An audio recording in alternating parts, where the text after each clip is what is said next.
Hello, ഇന്നത്തെ വീഡിയോയിലേക്ക് എല്ലാവർക്കും സ്വാഗതം കേട്ടോ. ഇന്ന് രാവിലെ തന്നെ നല്ലൊരു പണിയാണ്. 2 ദിവസമായിട്ട് ഒരാൾ 3 കിലോ പച്ചമുളക് വാങ്ങിയിട്ട് കൊണ്ടുവന്ന് തന്നിട്ടുണ്ട്. അപ്പോൾ ഇതും നമ്മൾ പച്ചമുളക് കൊണ്ടാട്ടം ഉണ്ടാക്കാനാണ് കേട്ടോ. അതായത് പച്ചമുളക് വാറ്റിൽ ഉണ്ടാക്കാനാണ് കേട്ടോ ഇപ്പോൾ പോണത്. കവറൊക്കെ കയ്യിൽ കെട്ടിയിട്ടുണ്ട്. എന്നാലും ഇത്രയും ആകുമ്പോഴേക്ക് തന്നെ കൈ നല്ലപോലെ നീറുന്നുണ്ട്. ഇത്രയും കൂടിയിട്ടുണ്ട് കേട്ടോ. അപ്പോൾ ഇന്നത്തെ പണിയാണ് കേട്ടോ. ഇത് ഓരോരോ പച്ചമുളക് എടുത്തിട്ട് ജസ്റ്റ് ഒന്ന് ഇങ്ങനെ ഒന്ന് ഓട്ടയാക്കി കൊടുക്കണേ. അപ്പോൾ നമ്മുടെ പച്ചമുളകെല്ലാം നമ്മൾ ഹോളിട്ട് കൊടുത്തിട്ടുണ്ട്. ചെറുതാക്കിയിട്ട് ഹോളിട്ട് കൊടുത്തിരിക്കുകയാണ് കേട്ടോ. ഒരു ഭാഗത്ത് മാത്രം ചെറിയൊരു ഹോളാക്കി കൊടുത്തിട്ടുണ്ട്. അപ്പോൾ നമ്മൾ ഇനി ഇത് അടുപ്പിൽ വെക്കാവേ.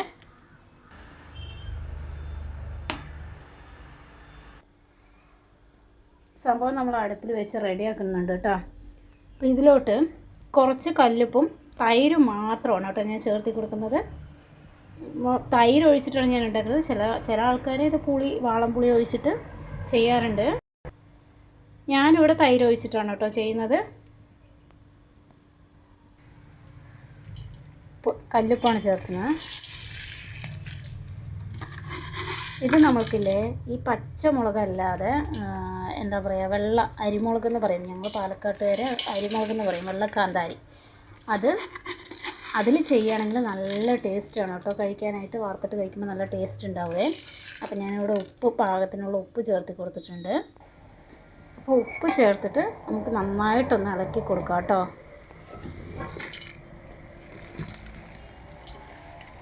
മൊബൈലും പിടിക്കുന്നതും ക്യാമറ പിടിക്കുന്നതും എന്താണ് ഇത് ഇളക്കുന്നതൊക്കെ ഒരാളായതുകൊണ്ട് നിങ്ങൾക്ക് കാണാൻ കുറച്ച് ബുദ്ധിമുട്ടുണ്ടാവും. മകൻ പരീക്ഷയ്ക്ക് പോയിരിക്കുന്നത്. സാധാരണ അവനാണ് വീഡിയോ എടുക്കാൻ എന്നെ ഹെൽപ്പ് ചെയ്യണത് കേട്ടോ. അപ്പോൾ ഇതിലൊട്ടും വെള്ളം ചേർക്കുന്നില്ല കേട്ടോ. ഇതിൽ തൈര് ചേർക്കുന്നത് കൊണ്ട് ഞാൻ ഒട്ടും വെള്ളം ചേർക്കുന്നില്ല. പച്ചമുളക് ഒന്ന് ചെറുതായിട്ടൊന്ന് ചൂടായാൽ മതി. ഉപ്പ് പിടിക്കേണ്ട പാകത്തിനൊന്ന് ചൂടായി കിട്ടിയാൽ മതി. അത്രയും മതിയാവുമേ. ഇതിലോട്ട് ഇനി ഒരല്പം തൈരും കൂടെ ചേർത്ത് കൊടുക്കുന്നുണ്ട്. അപ്പം ഞാനിതാ ഒരല്പം തൈര് ചേർക്കുന്നുണ്ട്.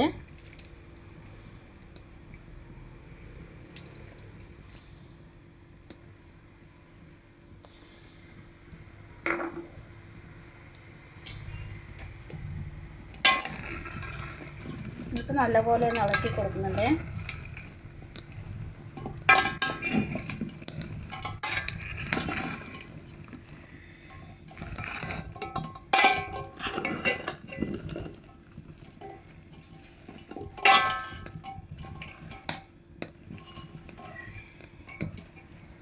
ഇതൊന്ന് ആവി വന്നു കഴിഞ്ഞാൽ ഇത് സെറ്റായി കേട്ടോ.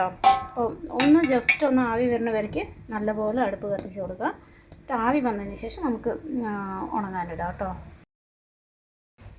അപ്പോൾ നമ്മൾ മുളകൊന്ന് റെഡിയായോ എന്നൊന്ന് തുറന്ന് നോക്കാവേ. മുളക് റെഡി ആയിട്ടുണ്ട് കേട്ടോ. അപ്പോൾ ഇതൊന്ന് നമുക്ക് വെളിയിൽ കൊണ്ടുപോയിട്ട് ഉണങ്ങാനിടാം കേട്ടോ.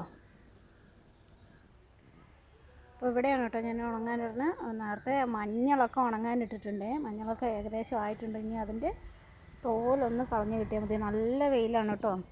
ഇത് മണ്ണിലാണ് ഉണങ്ങാനിടുന്നതെന്ന് പറഞ്ഞിട്ട് ആരും കമൻറ്റും കൊണ്ട് വരല്ലേ. എനിക്ക് ഇത്രയേ സൗകര്യമുള്ളൂ. എൻ്റെ വീട് സിമൻറ്റ് മുറ്റമൊന്നുമല്ല. ഞങ്ങൾ ഒരു മുറിയിലാണ് താമസിക്കുന്നത്. ഒരു മുറിയും ഒരു കുഞ്ഞു ഓട്ടുവര, ഒരു മുറിയും ഒരു ഷീറ്റിട്ടൊരു അടുക്കളയുമാണ് കേട്ടോ എനിക്കുള്ളത്.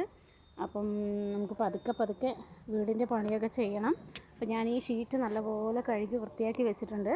അപ്പോൾ അതിലോട്ടാണ് ഇപ്പോൾ പച്ചമുളക് കൊണ്ടുവന്ന് ഇടാൻ പോണത്. അപ്പോൾ എനിക്ക് ലൈവായിട്ടത് കാണിക്കാൻ കഴിയില്ല. ഞാനത് കൊണ്ടുവന്ന് ഇട്ട് കഴിഞ്ഞതിന് ശേഷം കാണിക്കാവേ. ക്യാമറ പിടിക്കുന്നത് ഞാനായതുകൊണ്ട് ഇട്ട് കഴിഞ്ഞിട്ട് ഞാൻ കാണിച്ചു തരാം. അപ്പോൾ ഞാനിതാ മുളകെല്ലാം ഇങ്ങനെ ഷീറ്റിൽ ഇട്ടിട്ടുണ്ട് കേട്ടോ. തകര ഷീറ്റിൽ. എത്രത്തോളം വ്യക്തമാകുന്നുണ്ടെന്ന് എനിക്കറിയില്ല. സമയം 10 മണി കഴിഞ്ഞേ ഉള്ളൂ. 10:15 തോന്നുന്നു. അപ്പോൾ തന്നെ ഇവിടെ നിൽക്കാൻ കഴിയാത്തത്രയും ചൂടുണ്ട് കേട്ടോ.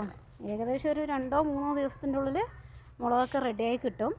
അപ്പോൾ ഇതിൽ ബാക്കി വന്ന ഈ മോര് നമ്മൾ അതേപോലെ അടച്ച് വെക്കണം കേട്ടോ. ഇത് വൈകുന്നേരത്തൊന്ന് മുളകൊന്ന് ഉണങ്ങി ഒരു ലൈറ്റായിട്ടൊന്ന് ഉണങ്ങുമല്ലോ, അതിനെ എടുത്തിട്ട് വീണ്ടും ഈ പാത്രത്തിലോട്ട് ഇട്ട് വെക്കും കേട്ടോ. എന്നിട്ട് റിപ്പീറ്റ് നാളെ വീണ്ടും ഉണങ്ങാനിടുക. അങ്ങനെയാണ് കേട്ടോ ഞാൻ ചെയ്യുന്നത്. അപ്പോൾ ഇന്നത്തെ വീഡിയോ ഇത്രയേ ഉള്ളൂ. വീഡിയോ ഇഷ്ടമായാൽ ചാനൽ സബ്സ്ക്രൈബ് ചെയ്യാനും ലൈക്ക് ചെയ്യാനും വീഡിയോ ഷെയർ ചെയ്യാനും മറക്കരുതേ. അപ്പോൾ ഓക്കെ, ടാറ്റാ.